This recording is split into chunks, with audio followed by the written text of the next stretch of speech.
What's going on, guys? This is the DeFi Crypto Alliance show where we're doing our best to be the bridge between our fellow real estate investors, business owners, and the cryptocurrency world, where we feel like crypto is the biggest opportunity over the next few years, and it's not even close. So we got a little bit of a late start today, but welcome. We're pumped to have you guys on. Corey, take it away. Absolutely. Corey Geary here, and just having a beautiful time with all you lovely ladies and gentlemen on this cryptocurrency journey where we're going to use it as a wealth creation tool and then use real estate down the road as a wealth preservation tool. And yeah, pardon our tardiness, we were actually talking about making money. And that's what we usually talk about when we're not on screen. Is either making how to make money in the real world or we're talking about crypto. So we got a little tied up on some money-making ideas, but we're here for you guys. We'd love to talk a little about what your guys' thoughts are on the Richard Heart versus the SEC. We see him tweeting out some pretty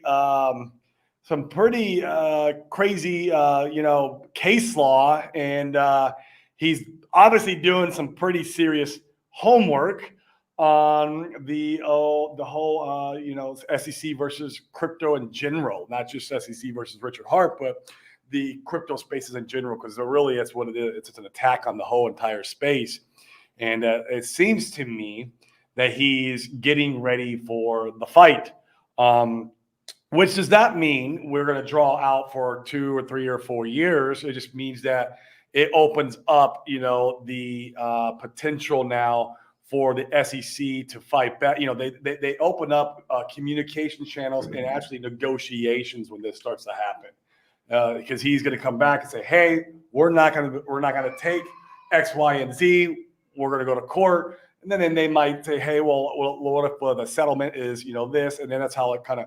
I know this because I've been in a few lawsuits myself, and where we were suing the other person, and then halfway through, the attorneys come to an agreement, or a quarter of the way through, where we end up settling outside of court.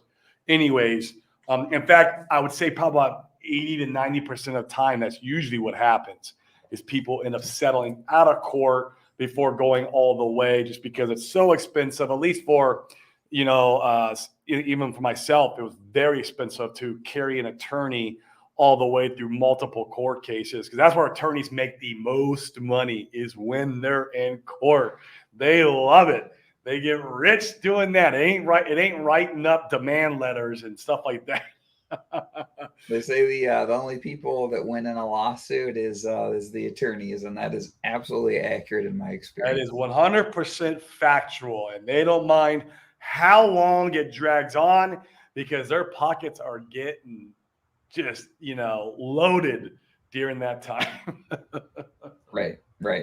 And I think that's a really good point. So in addition to what you said, so I've only had to go to I've only been in one lawsuit before, and the lawsuit was such where I had another investor that's trying to steal a property from me that I'd signed an agreement on to purchase. Yep. And they were trying to steal it out from under me, and it was a heck of a learning experience. And gosh, this frickin' went on for I think it was really close to 2 years, if I remember correctly. And it was interesting because throughout that process, everyone's getting worn out, everyone's getting worn down, and getting to a place where they're at least oftentimes more open to settling the case, to just freaking move on. You're having attorney bills mount, you're emotionally distressed and frustrated over the stupid thing. And I, with that being said, I think that it's more likely that this takes a couple of years than it is less likely. I think it's going to take some time, and the thing that gives me a lot of hope is we saw it with. In fact, I think it's you, Corey, that posted it in our Telegram this morning, where you saw the chart when when XRP was fighting the SEC. You actually saw a pretty decent price chart during the bull market, where it pumped. I think it did a 10x from bottom to top. which is decent. You know what I mean? Well, especially for XRP, because they're multiple billions market cap. I don't know how big it is, to be exact, but they're much larger than us. Yes. Talking about larger than us in our total ecosystem, right? If you put all 5 of our cryptos together and make one coin, essentially that's what we are, guys. I don't care what else. We're just one. Like, one might lag once in a while, but that's about it. But right now they're 5 and 1. And so, like, even with all that put together, they're a multiple billion market cap. Plus, most of their buy pressure was coming from U.S. centralized exchanges, and even with the muting of all the centralized exchanges, they still did that 10x. Like, that means outside buy pressure, whether it was actually on chain, which I don't know I don't know if XRP has like a DEX. I don't know if they do or not. I'm not familiar with enough of their blockchain, or obviously international, like OKX or something like that type of exchange. Maybe that's where some of the buy pressure comes. But we don't have that problem because we're not listed on exchanges. In fact, we never really have been. We were on one, and then it wasn't really a big deal. But it's. I don't think we're gonna. Of course, it's going to affect us a little bit, but I don't think it's going to affect us nearly the amount that people really think it's going to affect us. Not to mention also, and we've had this conversation before, Dane.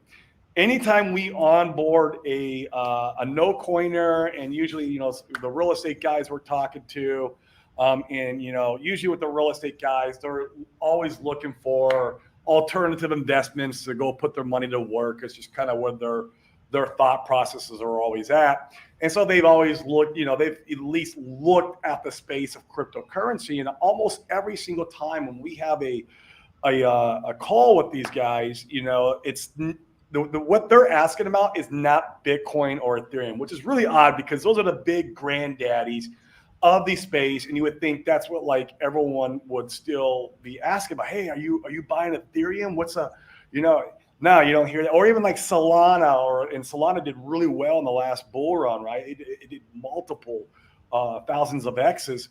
We always hear XRP every single time, like clockwork. Or you guys investing in XRP? And this is before they won the case.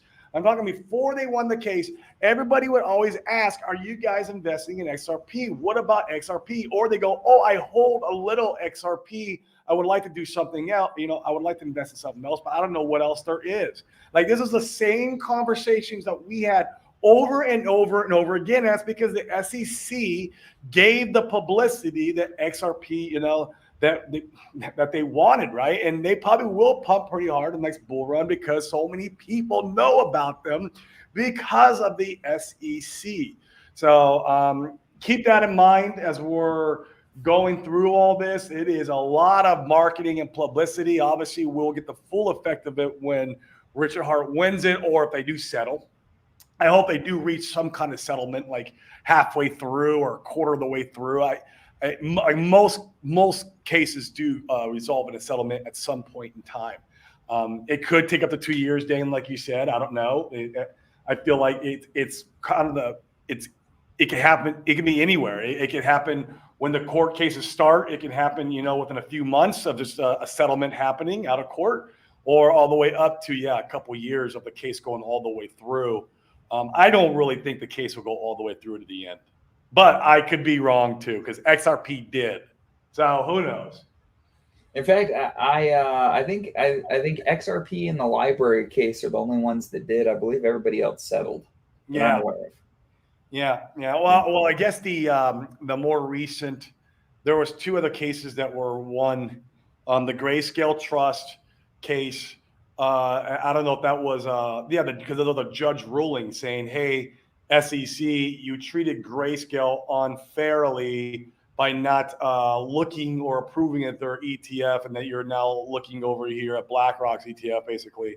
And so that was a case one. And then I think also the Uniswap, that I don't know if that was a settlement outside. I can't remember. Maybe you could find the news on that. But the Uniswap with the shit coins that they were listing and the SEC was going after that was a rather smaller. I didn't even know that was going on. So it was a smaller case. When they won it, I was like, oh, I didn't even know that was a thing. Which made sense why they didn't want to list Hex at the time, and then now they're listing Hex again, which all makes sense because they didn't want any more, give the SEC any more ammo if they were going to, for some reason, that lose the case. You don't want to give them any probabilities of any kind of evidence. So yeah, it's interesting. The cool part is, man, Richard is freaking doing his homework, huh? This guy is like, he is like spitting it out. Like, you would think he's an attorney at this point. I mean, do you think Richard would defend himself in court? That would be kind of hilarious, dude. Oh, man, I wouldn't want it. Wild. I would not want it. I want to see an army of attorneys with them. Yes, agreed. Like, okay, Richard, give your input, but give your input in through the attorneys and let the attorneys do what they're supposed to do. Right.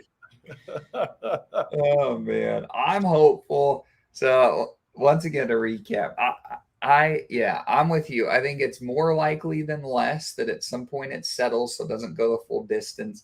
I'm hopeful it freaking settles early next year. That would be, that'd be excellent. I don't know if it could be wrapped up that quickly. We'll see how far. Yeah. I mean, I think in a lot of respects, it's going to be how far does Richard want to push the envelope? You know what I mean? I know what he wants. And the SEC as well. It's pretty obvious what he wants. He probably doesn't give two crap about the $12 million. What he cares about is that, they want him to basically be muted on cryptocurrency forever. Like basically, get rid of his free speech on crypto. That ain't going to go. Like if they go into negotiations and at one point they'll go, okay, look, it's what do they call it? A no fault judgment or a no fault settlement. Sorry. A no fault settlement. Whereas, hey, you go and do like normal, but you still got to pay a $12 million fine. And then, we're not going to go any further in court. I think that would stop it. I think he would settle for that. I'm speculating again. I have no clue. Maybe he does want to fight it all the way to the death to prove a point because the guy does have an ego. We all know that. And so maybe he does want to fight it all the way. I hope not. I hope if he got the no fault settlement option on the table that he would take that and put this to bed and then he can continue doing what he does and he can start live streaming again and that would be a blast. I would love to see that, so like Q1, like you said, next year. Can you imagine right around the Bitcoin halving that happens and we would freaking moonshot so quick. I mean, that's the fun part to talk about. Like think about the most bullish scenario here that could occur.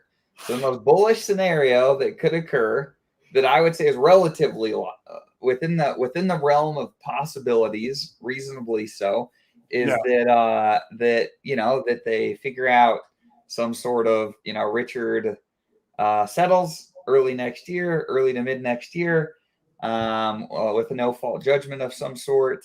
And Richard's able to come out, live stream again, talk about all of his stuff. Woo! I mean, that would, and we're in the thick of a potential bull market. I mean, hold on to your seats. I think that would be absolutely wild. And then you could start to potentially get some of these moon mass scenarios that a lot of people have speculated on. Yes. That would be nuts. And I think that there's, I think there's a decent chance. I don't know if I'd give it, more than 50%, but I think there's a decent chance that could occur.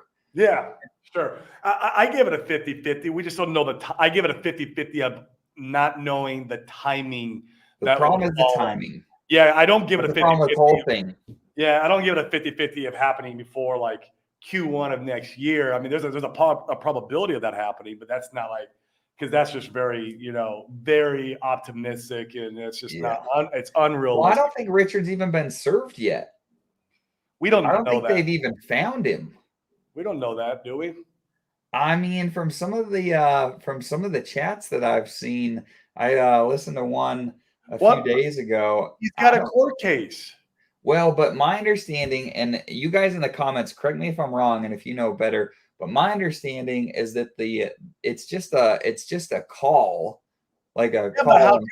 How can they summon him to call a teleprompt court case without being served? Well, I that's know. the thing is they can't. If he hasn't been served, then like, then he can't. Then why would he show up? And so my understanding is that the call, and is it October or November? I think it's November, right? November 28th, I think, is the date. Yeah. So what I heard is that is more a call to circle the wagon. It's a preliminary in the Sure. event that they've served him and they can all meet, that they'll meet at that point. If he has not been served, they haven't been able to serve him at that time, then essentially the SEC and the judge can look at potential alternative ways to try to serve him and get in contact with him and things of that nature. And how, like, I don't imagine that it's particularly easy to go serve somebody in another country. Like, even if he really is in Finland, I think that's where, they're saying that he is. Like, how do you go track down some dude in Finland? I don't think the government is necessarily like on board to say, welcome SEC to our country. We'll let you throw your weight around here. I think they're much more of the opinion, give you the middle finger and, this is our freaking country. We say what goes on around here. And so, I tend to think that that's more likely. And I think that's largely why we freaking haven't seen Richard. Like, I think Is that what? hiding out. But what happens to the case if they just never can serve him? Well, there can't be a case, I don't think. I don't think there's like a legitimate case. How can you bring charges against somebody if you can't freaking find them? Where can we check on this, or how can we know? Are you guys in the comments? Do you know? I see some smart dudes in here. I see Crypto Sloth. I see Paul Sachs, Bright Light, Red Squirrel, Kesa. Do you guys know Drew? Do you guys know where, if this is factual, if he has been served or not been served? Like, what are the facts there, and how we can maybe validate this? Like, that's an interesting thought process. There's a lot of speculation going on out there. I don't know what's real and what's not. Can you? So you would think that if somebody is served for anything, whether, I don't care if I'm serving you for child support, there should be like a public place where that's posted. Wouldn't you think there would be some kind of like notification, like, hey, this guy was served for this, for this act? Here, Drew says the SEC doxed Richard Hart in their case against him. The SEC probably served him papers to his physical address. Here, I'll put up on the screen. Okay. Served his papers to his physical address. Also, remember the SEC served CZ on Twitter when they could not find him physically. Yeah, that's what So, but on his Twitter, he has it. He doesn't read anything, and he has everything blocked. Is that? Like, you can't comment on his post anymore. Before you put a comment, you can't. He has to mention your name. Like, and I'm followed by Richard Hart, and so even if he's following you, you still can't comment. It's like, bro, like, I'm not the SEC. Let me comment. But yeah, this is interesting, man. Well, on my quick Google search, okay. The plaintiff, what happens if you avoid getting served court papers? The plaintiff will ask the court for a default judgment. Okay. Yeah, Crypto Slot, I mean, who knows? I don't. Dame probably not, but I mean, no one's came to find me yet. But I'm here if they need to come and find me and prove me that I'm a father somewhere else. I would be open to stepping up to my responsibilities if someone had proof. Right. Yeah, Drew doesn't have any hard facts confirming or denying he's been served. Like, what? That's a thing? I didn't even know that was a thing. Okay. Like, but how long do they say like a case is open for if he can't serve you? Like, how long is it like on the table, awaiting you basically? Or do they go like, oh, we couldn't find him after a year, the case is closed? Like, we couldn't find you, it's been a year, all right, dismissed. Who's next? Is that how it works? I mean, how does that work? So this is interesting. If you have not been properly served and you don't show up, the court has no personal jurisdiction over you and can't enter a judgment against you. The case can be continued to another court date, and the other side can try again to serve you. I've heard Okay. that. I've heard that talked about a lot. In fact, I know that, like for instance, I believe it was Shaquille O'Neal. I think that he was caught up in the FTX debacle, Sure. and they kept trying to show up to the studio. I think he was working for like TNT at the time. They kept trying to show up to the studio to serve him, and he would run away.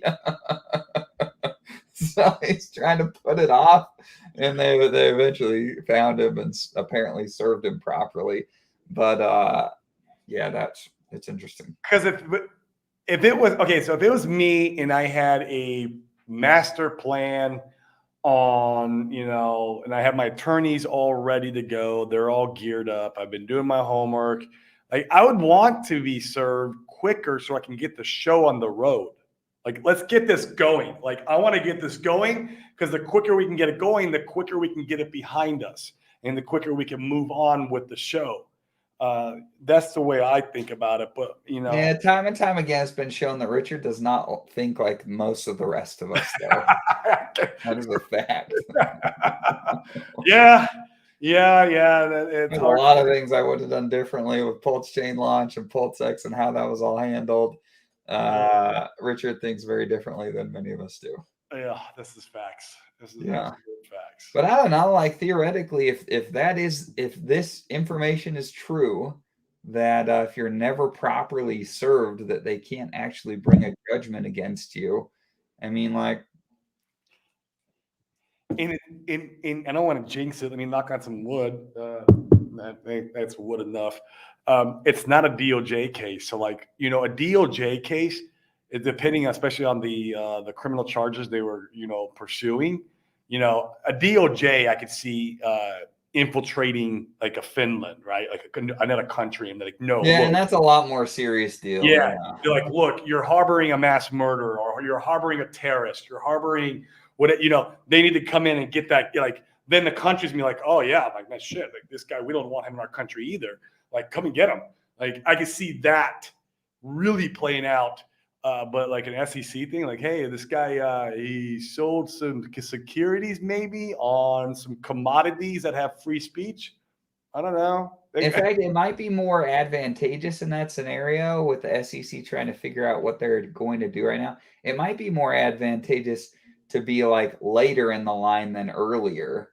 Because if you're seeing wins and you're like SEC lost, SEC lost, SEC lost, SEC lost, SEC lost, and then it's you, and you're like, hey, look at all this case law. Right. You have all this to present. You have a big advantage in that. Oh, in that yeah. scenario. Yeah. Oh, that's massive. I didn't think about that. So maybe that's the strategy right now is you're like, look, I don't want to get served. And theoretically, maybe that's a case where you could just like, it keeps getting pushed off because the judge is like, well, you haven't served the guy. Like, we can't do anything until you served him. You got to find him and serve him, SEC. Well, they can't do that. And it's getting pushed back. I mean, honestly, now once again, maybe I'm just talking out of my rear end here. But I mean, theoretically, if that was your plan and you did that till like, middle of next year or late next year, you gave it, 8 to 12 months, maybe a lot of this crap would already be cleaned up. And so it was like, okay, go ahead and serve me now. And you go in front of the judge, like with Uniswap. It's like, hey, judge, all this case law is here. So obviously, like we should be done. And then they just throw it out. Like, yeah. And somebody might not be ahead of the SEC no more either. Maybe there's that, speculation that he could be gone. They're trying to get him gone now. Yeah. So if that were to happen, that would also be very beneficial for when the SEC did go to court. So yeah, a lot of interesting thought processes. I mean, I'm bullish, man.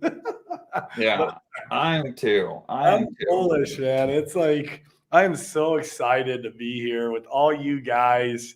This has been awesome. It's continuing to be awesome. Of course, we could still see more blood. We could see more downside. I feel like this is my opinion, no one else's. I feel like we're at a bottom. And if you wanted your 100x, well, now you have an opportunity to get that 100x, where before it was very like, yeah, maybe we can get a 10, maybe we can get a 20 if we're lucky. And now I feel confident. I mean, it's 100x now, and then if you were to win the court case, that's 1,000x. I mean, it could get pretty bonkers pretty fast with that scenario. He would have to go with the court. Man, if he won that court case, dude, that I could see all the assets just mooning, man. Oh my God, that would be crazy. It'd be wild. Kai's here though, so we need to give a better clip. So here's the clip. When Richard Hart wins in early next year, 1,000 X's for everybody, 10,000 X's. So like, get your backs back now, because you know what I mean. Some of these guys. I'm just kidding, Kaiza.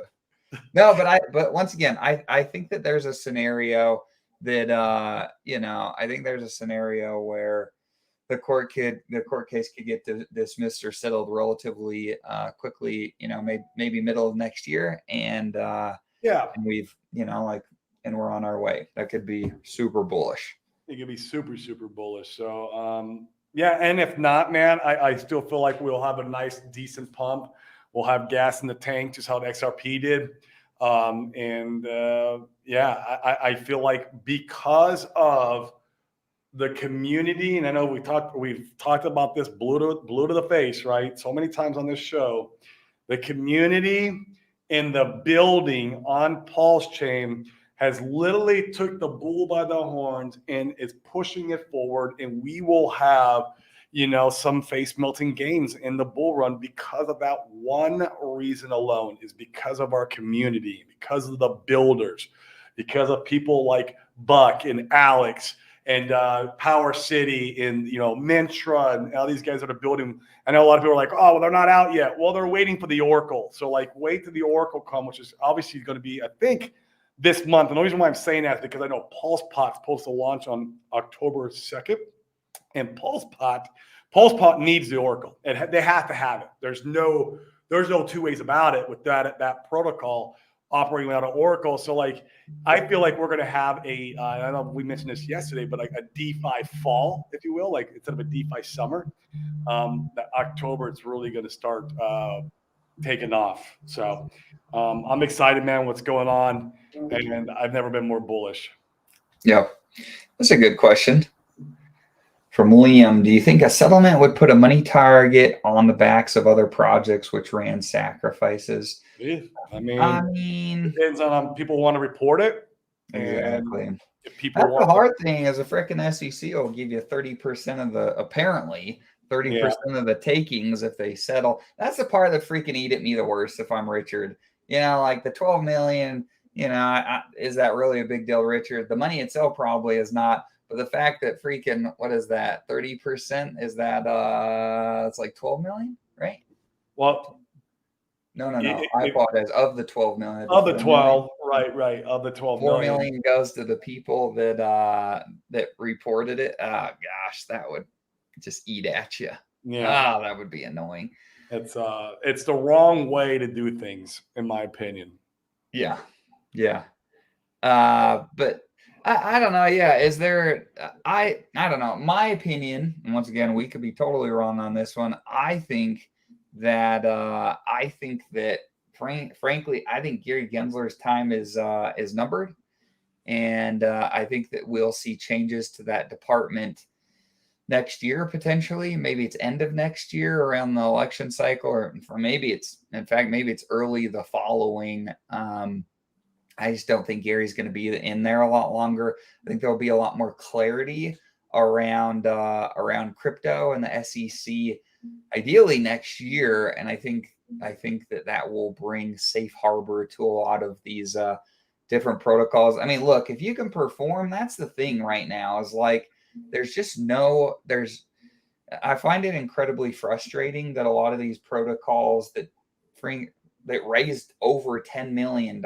They've had over 18 months to produce a product. And whether that be enough time or not, I don't know. I'm not a developer. But it's the fact that many of them, when you try to have some accountability, they don't want to say anything, or like they go silent. It's Hmm. like, look, I mean, we've had business ventures that didn't go particularly well, and I would love to have gone back and changed those things. But I tried in those times to explain to the other people involved, hey, like, here's what's going on and here's what we're doing in order to address this to the best of our ability. We feel like this is the best reason to move forward. These are the people, the other experts that we talked to in order to inform us on this decision, and this is why we're doing it. And that tends to like keep people relatively satisfied. I think the whole handling these projects where most of them don't say shit about what's going on in the background is a terrible look. Or And some of them, there's one of them I won't mention that's trying to pull off the whole Richard Hart outrage come on, marketing. man, Like you're what are doing the you doing? outrage and you still haven't delivered a product yet. And I don't know what the effect of that is, or what his desired effect is out of that. But yeah, It's a I bad didn't look. I didn't sacrifice for that project, so No, me either. I'm actually happy I did now because they raised a lot. They raised 15 million. Yeah. I like being this. I like being able to sacrifice a little bit and getting a lot, like I did for Pidius, dude. Pidius was awesome. A little bit got me a shark position. I'm like, hey, Exactly. that's a good spot to be in. That way, if it does take off, man, I got in at the lows, and yeah. I'm just joking.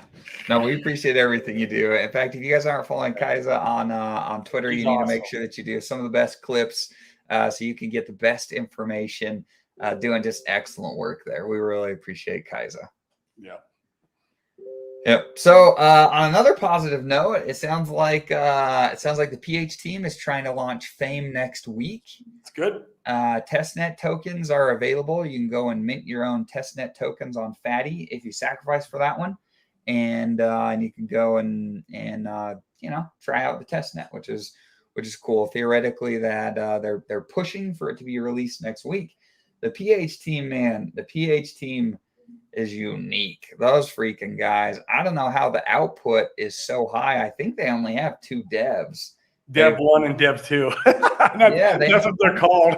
I'm like they're gonna have 2 for all that we know. They have 2 devs, and they produce three different protocols, 2 of which are out right now. Sounds like the third will be out next week. Before almost everyone else. All the while, these other freaking guys sit around. I find it incredibly frustrating. And and it is what it is. I think that it'd be really beneficial to the community in general. It's just explain, even if the answer is like, oh, we had a bunch of setbacks. Oh, part of the team quit. Oh, we had a developer try to steal content or code, and we had to deal with that. Like, give us something. I think most people are understanding, but the whole just staying silent is stupid. And some of them, I've seen some of the guys and other protocols, that, well, yeah, that's my opinion. I could talk all day about that. I think it's really frustrating. Oh man. But the time will come. Yeah, Yep. Red Scroll. No way Richard settles. I mean, there's a time and a place for everyone to settle. We'll see. I mean, if he got a no fault settlement, Red Squirrel, you don't think it'd be wise for him to settle on that? A no fault settlement, meaning that you didn't do anything wrong, but here, just pay us the stupid 12 million. 12 million ain't nothing for Richard. I mean, well, especially if you could settle and it's no fault, and you're like, my assets that I hold an enormous amount of can go on a rocket ship if we do settle. Like, there's a compromise, or a justification at that point for, just settling and moving on. As long as you got the no fault part, and it could happen. It could absolutely happen. And it could take 5 years if Richard wants to fight this whole thing out, man. It could take 5 years, like XRP. I think XRP was a 5-year thing. That was 3 year. I think it was 3. I don't think But so. I'm pretty sure it was more. any of you guys know in the comments how long XRP's fight was for?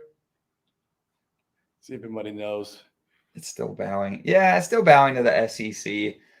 But like there's a saying that I love. Not everyone loves this, but I think it's really pertinent. Like a lot of the time you could either be right or you could in real estate you could either be right or you can make some money. And Yeah. that time and time again where you had to pick your ego or you had to pick a paycheck. I would much rather pick a paycheck. And Yeah. so, we'll see. You can either be right or you can make some money. Yep. That's that is pertinent to all business in life. It's yeah. Yep. They say it in marriage too. You could either be right or you could be married. Yeah. Yep. I think that is an accurate description for most people.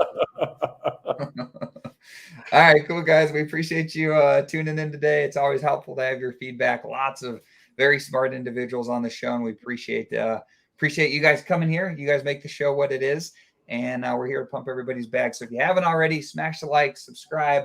All that stuff is really helpful. And if you have an interesting story to tell or interesting insights that we haven't been able to cover or nail down well, DM us. Like, we'd love to have you guys on to be able to talk about some of this stuff more in depth. 3 years, and we could get into it. 3 years. Bright Light Ripple started in 2020. That's what I thought. So okay, 3 years. Cool. So yeah, and guys, to that, your point of if you have something interesting, that come on our show tomorrow. We have open mic days on Friday. It's one of our favorite shows that we like to do because we get to integrate with you guys, the community, who's really what is making our show a success and Pulse Chain a success. So we want to talk, whether it's about crypto, we can even talk about real estate. We do not mind. Come on tomorrow, and it's a lot of fun. So absolutely. Cool, guys. With that, have a great day, and we will see you tomorrow. See you guys.